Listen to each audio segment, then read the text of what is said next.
চন্দনের আরেকটা কথা তোমাদের বলি, মানে গাফিলতি, ওকে কে সংসার করতে বলেছিল আমি জানি না, গাফিলতির চরম গাফিলতি, জানো। গুড মর্নিং, কলকাতা ক্যানভাসে তোমাদের সকলকে স্বাগত জানাই। সকালবেলা উঠে রোজকার ডিউটি শুরু হয়ে গেছে, ঘর ঝাড় দেওয়া, ঘর পোছা, তারপরে ব্রেকফাস্ট তৈরি করা। তো আজকে ডিম সেদ্ধ তো রেগুলারের মতোই ডিম সেদ্ধটা দেবো তিনজনের, আমি, গজা আর চন্দন।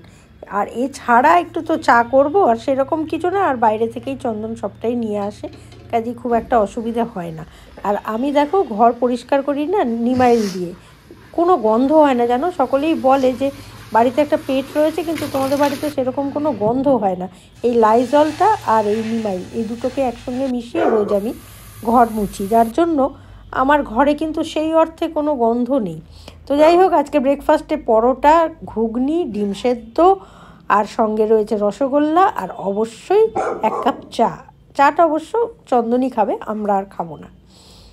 তো ব্রেকফাস্ট করার পর আজকে চন্দন আবার চিকেন নিয়ে এসেছে। গজারও দরকার ছিল, আমি বলেছিলাম একটু বেশি করেই নিয়ে এসো, গজারও আনো, আমরাও খেয়ে নেবো। তো আমরাও সেই জন্য চিকেনই করছি। তোমাদের একটা মজার ঘটনা দেখাই, ঠিক আছে? আমার যাই হোক পুজো স্নান হয়ে গেছে, বুঝতেই পারছো, সেটা আর বলার কোনো অপেক্ষা রাখে না, এই তিলক দেখলেই বোঝা যায়। আর আজকে ভেবেছিলাম চুলটা কালার করবো, আমি রিস্ক আর নিতে পারলাম না ওয়েদার দেখে। কিন্তু আমি চিকেন রান্না করছিলাম, মানে আমি জাস্ট কষিয়েছি। আরেকজনের অবস্থাটা দেখো, এখানে দেখো সমস্ত মশলাটাও নিয়ে নিয়েছে। আমি কি করে ঝোল করব দেখো, এখানে টেলকা ঝোল হবে এবার, দেখেছো আমার দোষটা কোথায়? সমস্ত মশলাও নিয়ে নেয়, ও কষা খাওয়াও চাই, আবার সমস্ত মশলাটাও নিয়ে নেওয়া চাই। কি বলবে বলো? এসব মানুষকে কি বলা উচিত আমাকে সেটা বলো, কিছু বলা উচিত? আর আমার ছেলেকে দেখো, মনে হচ্ছে অনাথ শিশু। এই দেখো কোথায় শুয়ে আছে, অনাথ বাচ্চা, বুঝলো? কেউ নেই, ওর কিচ্ছু নেই গো। তো যাই হোক, আমার চিকেনটা হয়ে গেলেই হয়ে যাবে। আজকে চিকেন আর ভাত, আজকে সেরকম কোনো ঝামেলা নেই। ওয়েদারটা একেবারে জঘন্য করে আছে, চিন্তা করা যায়। আমি কালার করব ভেবেও আর করলাম না। আর আমার ওই একজন, তোমরা জিজ্ঞেস করছিলে, আমি দেখিয়ে দিচ্ছি তোমাদের, দাঁড়াও। একজনই জিজ্ঞেস করছিল যে একটু দেখাবে গো কি ইউজ করেছো পাউডারটা, মাথার পাউডারটা আমার শেষ হয়ে গেছে। এত দিয়েছি এত চলে না। এই যে এইটা দেখো, এই পাউডার, এটা না খুব সুন্দর, ব্যাপারটা দেখাচ্ছি তোমাকে। দেখো এটা এরকম খুলবো, খুললে এই যে এখানটা ভেতরটা দেখছো, এখানটা পাউডারটা থাকে। এই জায়গাটাকে এরকম ভাবে ঘষলে পাউডারটা বেরোয়, বেরিয়ে এটা মাথায় এরকম করে ঘষলে এই সাদা যে চুলগুলো দেখা যাচ্ছে সেগুলো আস্তে আস্তে ব্ল্যাক হয়ে যায়, কিন্তু বেশিক্ষণ থাকে না ওটা। যত জল দিয়ে আমি দেখেছি একদিন মোটামুটি থাকে, কিন্তু এটা এক ফোঁটাও নেই আমার এখন। আর ঘষেও আমি আর পাচ্ছি না, হয়ে গেছে, শেষ। খুব বেশি দিন চললো না জানো তো, খুব একটা মজা পেলাম না আমি ঘটনাটায়। তো সেই জন্য আমি এটা আর কন্টিনিউ করবো না। আর এমনিও এখন গরম পড়ে যাচ্ছে, দরকার নেই।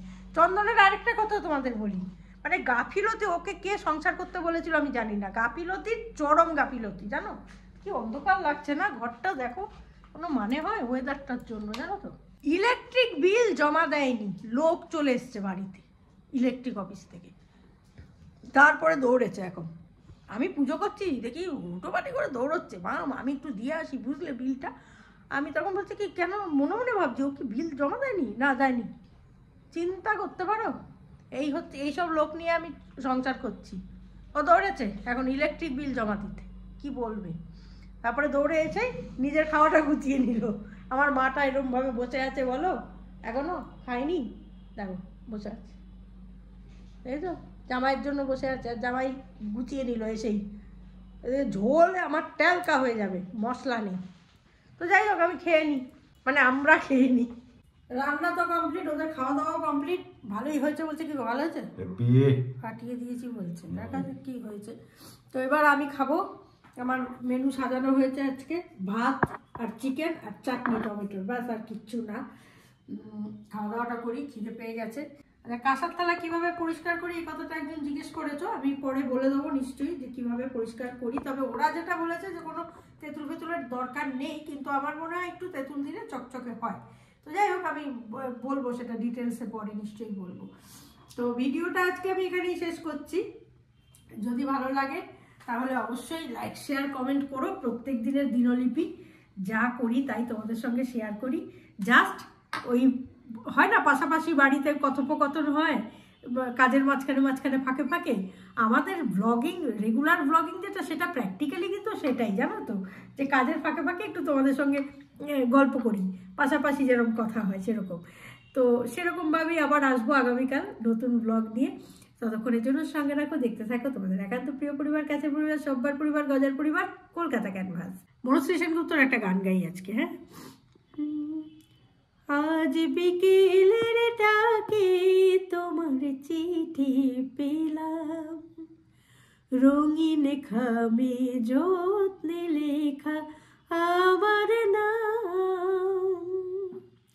আজ বিকেলের ডাকে তোমার চিঠি পেলাম। সবাই ভালো থেকো।